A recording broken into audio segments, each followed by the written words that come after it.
Ryde Jones in the audience. Please come and join me on stage. Ryde has a very interesting story. We actually met up on a mountain at the wee hours in the morning on a business networking hike, and when I just asked questions about who he is and his background, I was just kind of blown away, and I was like, we need to have you on stage, and we just want to hear about your story in terms of your experience in working for corporate, working for a startup that's scaled up, that has gone through multiple mergers and acquisitions, and now your recent journey in going into entrepreneurship and what your mission is on that one. So, yeah. Ryde, please tell the audience where you used to work and your journey in terms of how it started, how it grew, and yeah, let's just start there. All right, perfect. Firstly, morning everybody, and very nice to be here.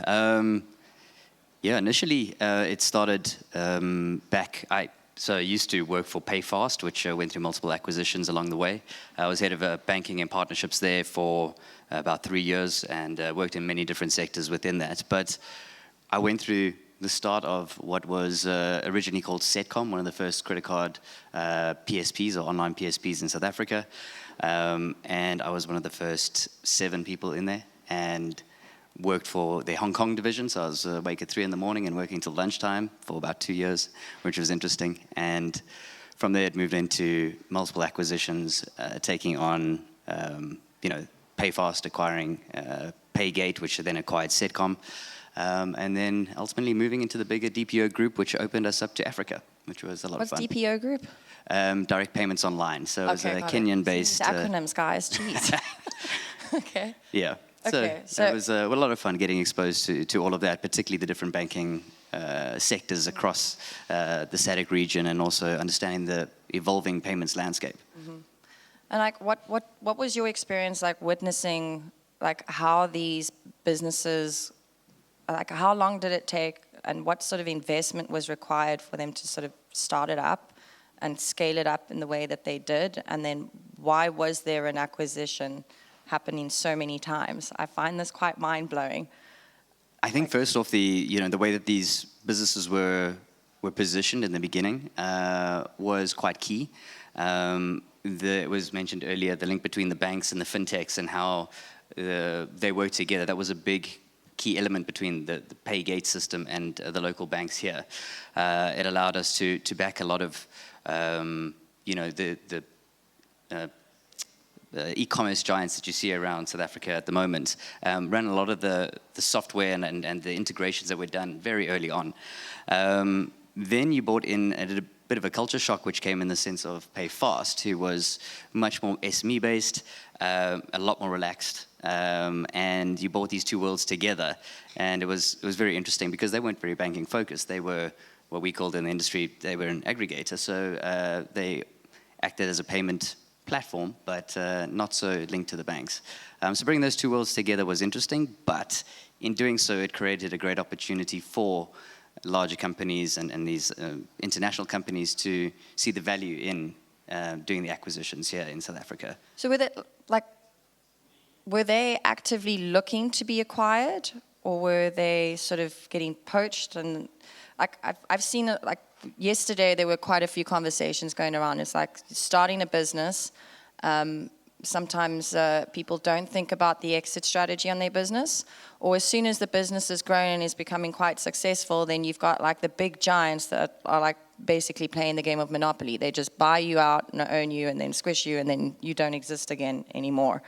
And then the founders like go out and start something else. But I don't think that was the case at PayFast with you, where you were working. There were multiple acquisitions, but was the business still the same?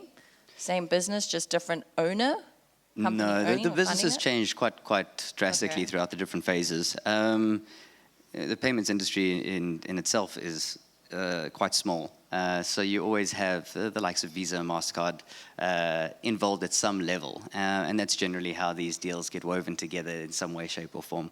But ultimately, working with these and going through these different acquisitions exposes you to different teams, different ways of looking at problems, and different ways of creating the solutions to these problems. So I was lucky enough to work with a lot of the banks on some really interesting projects for their SME base, and that's what inspired me to look at doing what I do now, which is what I've broken into, and that's purely because of being able to see what a difference you can make with the right partners, with the right strategy, and then also leveraging the technology around us. How did you fall into this? Was this a chosen career that you picked up? Did you study specifically for it to get into banking? Like one of those Joe Burgers that are like, right, we're going to go to Santa and we're going to trade and we're going to make lots of money and get fancy cars. Like, what where does the background come in? How did you actually come into that? That was pretty...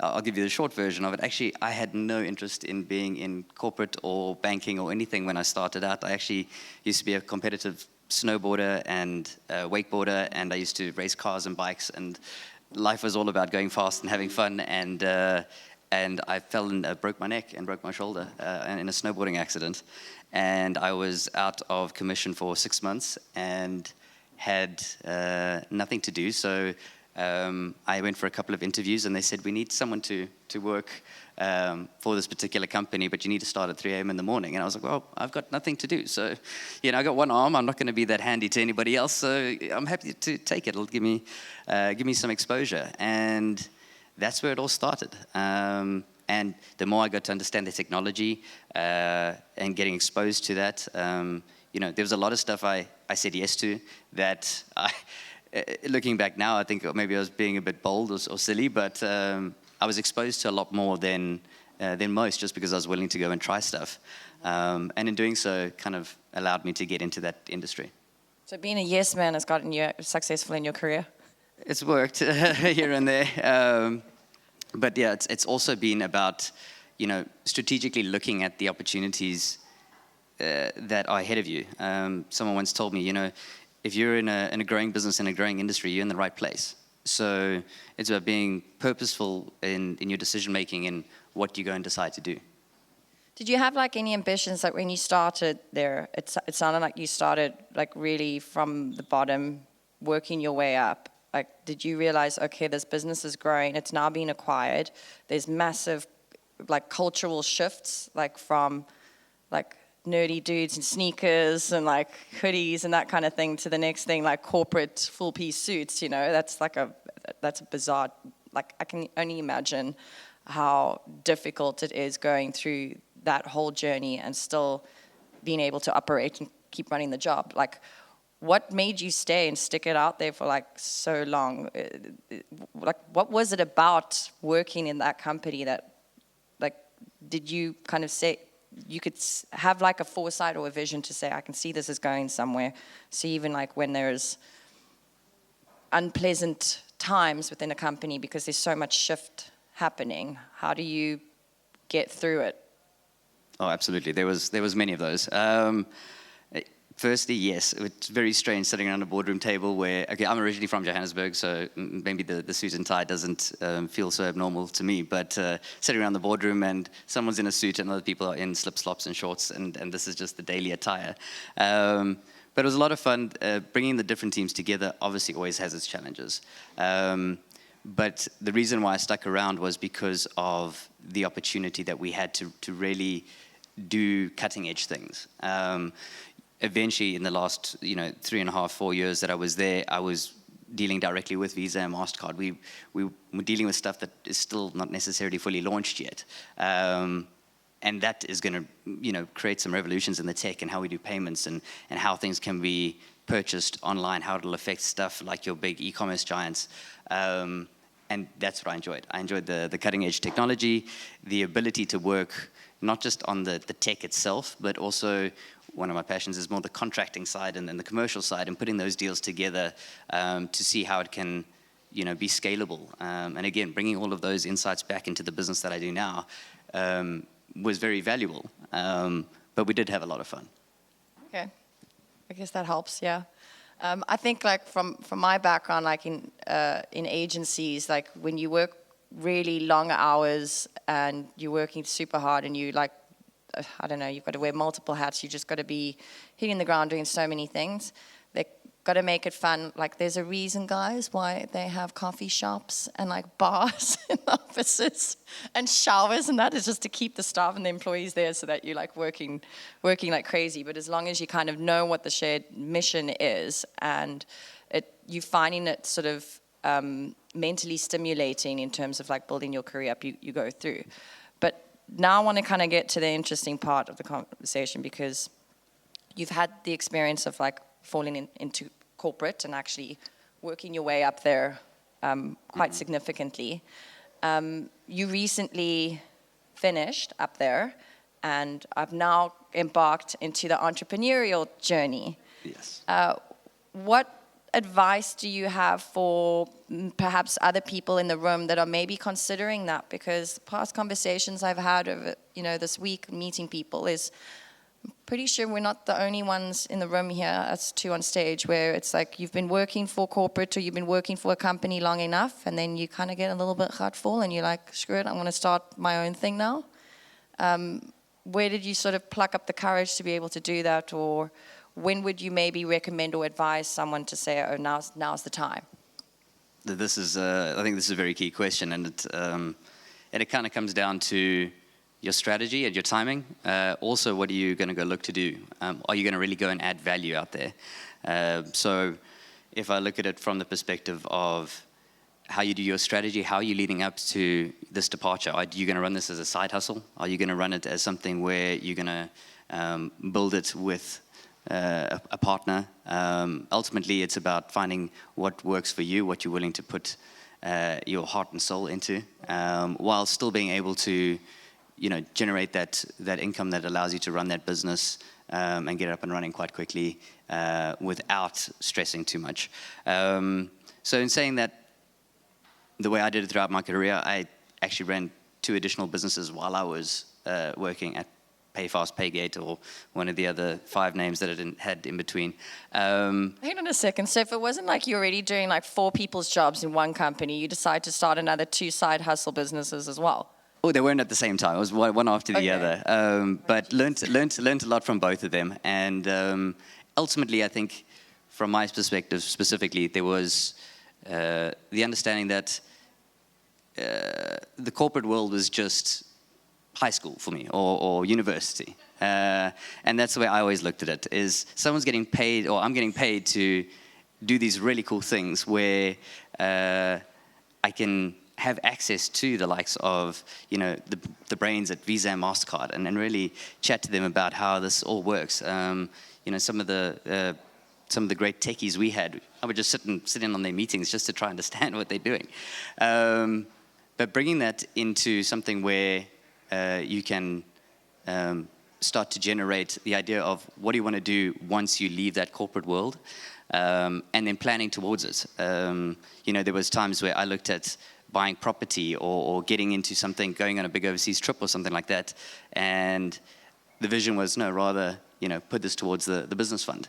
And then ultimately, once that came to an end, there was enough runway to sit and build the business, be able to take the hits as we went, and then obviously start to build into the lives of other entrepreneurs, which is ultimately the passion. Yeah, and this is what I've been dying to get towards. So can you tell us a little bit about the new business? It's called Adrenaline Capital, right?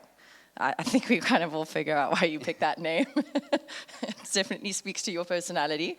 But so you've had all this corporate experience. You've now, what prompted you to start Adrenaline Capital, and what is Adrenaline Capital? Sure. So Adrenaline Capital is basically, we focus on building the business infrastructure for SMEs. So your legal, your finance, your marketing, your business operating systems, all the stuff that makes a business run.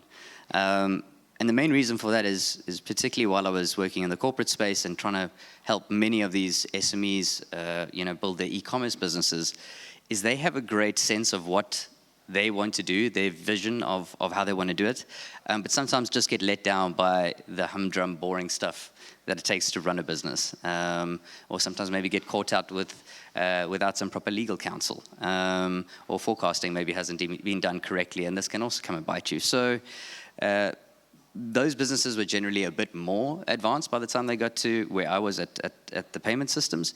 But there's a big gap, particularly in our country, where we can build into the lives of many, many people by giving them the right tools to be able to build their businesses.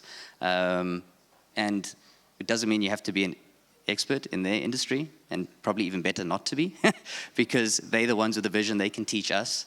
The amount of stuff I have learned from our clients and from some of the partners as well over the last while has been incredible. So we're seeing massive amounts of innovation. We see stuff come in that we sometimes think looks a little bit on the crazy side, but it works. And then ultimately, once it starts to pick up, then people take it as the normal. If there are any questions in the audience, just yep, there we go. Sorry, I get caught up into it. Tabo, has someone got the remote? Thank you. How's it? Is this on? Yeah. All right. I was curious with your introduction in terms of where you started in the payment space, basically at the forefront of this being emerging fintech, basically. We've seen innovation in the payment space from wearable tech and how we pay. But I'm very curious to get your perspective in terms of future innovation and where is fintech going? Because I'm always so surprised. We go to tech events and there's multiple startups in the payment space. It feels saturated from a layman's point of view. Where is innovation going, and is there space for all these businesses within the fintech space? All right, so I'm going to put a slight star here that I haven't been at the coalface of the fintech for almost 2 years now. So I am going to be giving just from a perspective of that. So yes, I think the market is saturated. I think there's a lot of stuff going on. I think the tech is outpacing the regulation at certain points. And that's where like our partnerships with the banks and stuff were so important, because it's keeping that line of communication open and working together, because ultimately that creates the strength, and the banks have a lot of the footprint to be able to get a lot of stuff out there. As far as how some of it's going to integrate into our daily lives, I mean, wearable tech and all of that is really quite cool, but interactive TV is going to be an interesting one. So if you see something in a sitcom, you can click on it and buy it and all of that type of stuff.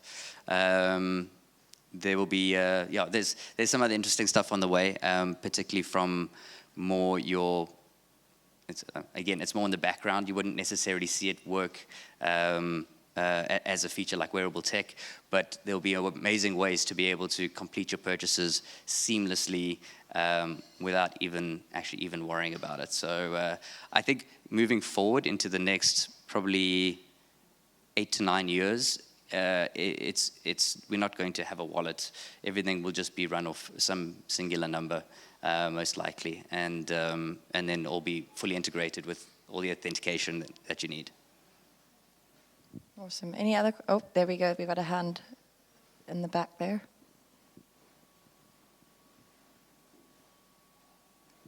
Thanks. My name is Kalisha. Should we be that integrated financially with systems and tech? I don't think we're going to be able to stop it.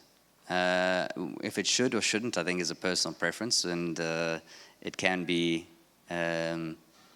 maybe felt a little bit like intrusive in certain ways. But I don't think we're going to be able to stop it. I think everything will be integrated at some point.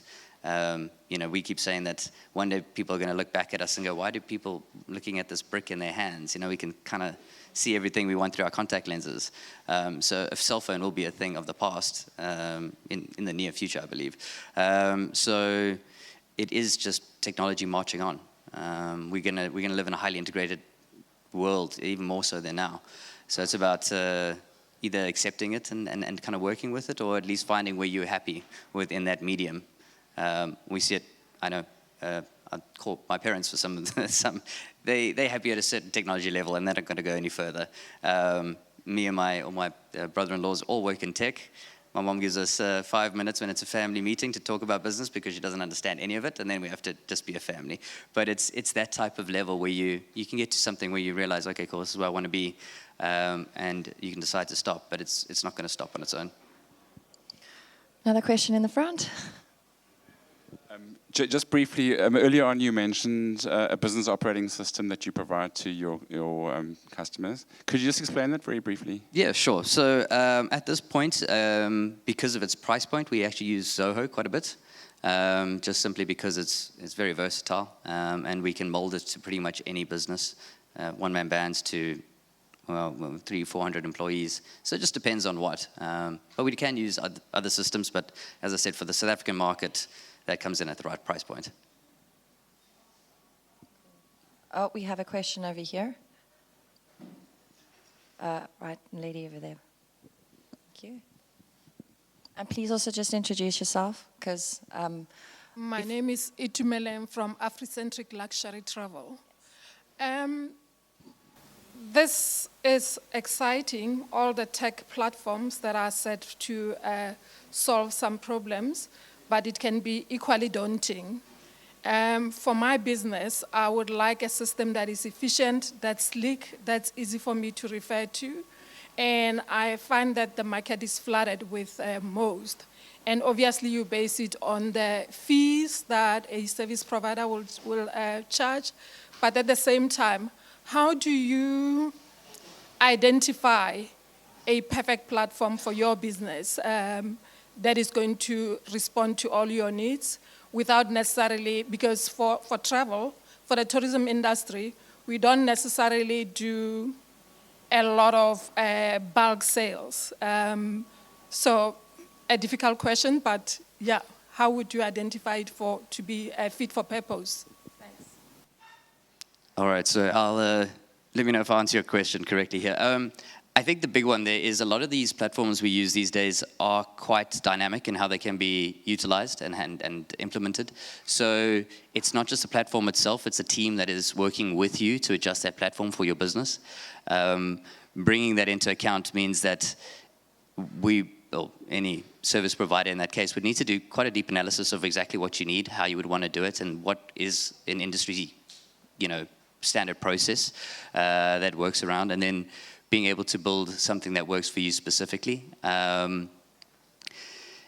Again, it also depends if there's anything that requires special integration. If you are into travel, let's say you're booking airline tickets and so on, there's specific integrations that need to be done there, and that can only be done through certain platforms and certain payment systems and so on. So it's a difficult question to answer when you're just looking at it from the basis of what suits my industry, but it's picking the right team to be able to advise you as to what would be the best fit for you and your industry at the same time.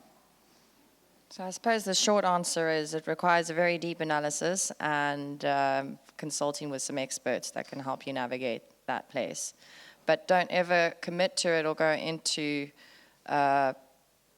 said business decision or transaction and adopt it unless you feel confident that this company or these service providers can kind of deliver those results for you. And I get it, like as a startup business, when you are starting to grow and you need to adopt new systems and you in your growth phase and scaling, there is a very fine line in terms of like budget, right? Sometimes you got to consider like you're gonna be having to take one or two financial steps backwards in order for leaps and gains. And I think an important question to ask yourself is like, how much are you willing to invest in your business growth? So, and being prepared to realize that the profit, whatever profit you make, needs to be plugged straight back into the business in order for it to grow. Cool. Guys, I think we've got about 5 minutes left, according to the clock here. Charles got a question for us. Okay. Ryde, how's it going? First a comment, more of a comment, and then a question. You sort of mentioned the phones going away. I've been consuming a lot of content recently about consumer tech in China. I've only been to Macau and Hong Kong. I haven't been to the PRC, certainly not recently. My impression is that they're moving at least quickly to a world where you essentially pay for dinner with your face. That's where, a biometric payment system, essentially. So I'm just wondering if anyone thinks that's going to happen anywhere else soon, because that's how I'm entering my Airbnb now, is showing my face to the security interface. So I just find that fascinating, and just to the point you made about cell phones going away, I think that's the direction it might be heading. My question is also around technology. Yesterday we saw two different sets of data that say about 2/3, maybe a little less than 2/3 of small businesses are currently actively using AI in their business. And I'm curious how you advise the small businesses you're helping form new businesses, essentially, how you advise them to integrate AI into their stack of technology.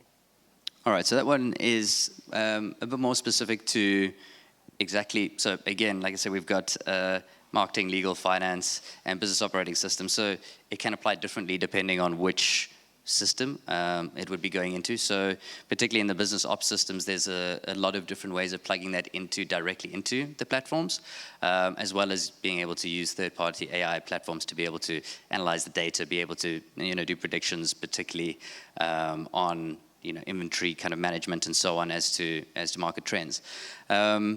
Also on the marketing side, obviously, I'm sure you've heard a lot more about the AI there. Unfortunately, I wasn't here yesterday, so I didn't get to see a lot of those presentations. But it's putting those in is very much dependent on what you want to get out of it. There's a lot of hype at the moment. At the moment, if you want to sell anything, you say it's got AI in it, and that's what it's kind of pushed as. But if you can put it in and it actually creates value, and that's ultimately what we want to do. I mean, so personal dream of mine is I want to make 100 people millionaires before I turn 50. So I'm pushing towards that goal every day. So we ultimately are there to create value in what we provide. And we wouldn't just push a technology. We wouldn't just say this is a one fix for your business. We would have a look and say, okay, cool. How does this work? How can we leverage the AI to be able to give you the value that you need for you specifically in your industry and your business? Are you investing in other businesses? So if a potentially travel company or a business wants to come to you and you help set up their infrastructure, typically how does that work? Is it a fee that's being charged? Is it like an investment? Is it commission? What would that look like for a client that comes to you and says, here's my business, help me set up this infrastructure, and how much is it going to cost me? Sure. So at this point, it is just a normal fee, depending on what type of system or services you need. We are going to be venturing into the funding part. However, we do have a funding partner. So if there is a requirement for funding, particularly for the build or any of our services, we do have a funding partner that can provide that as well. Taba, I think that's it from our side. Ryde, thank you so much for your time. Thank you very much. Really appreciate it.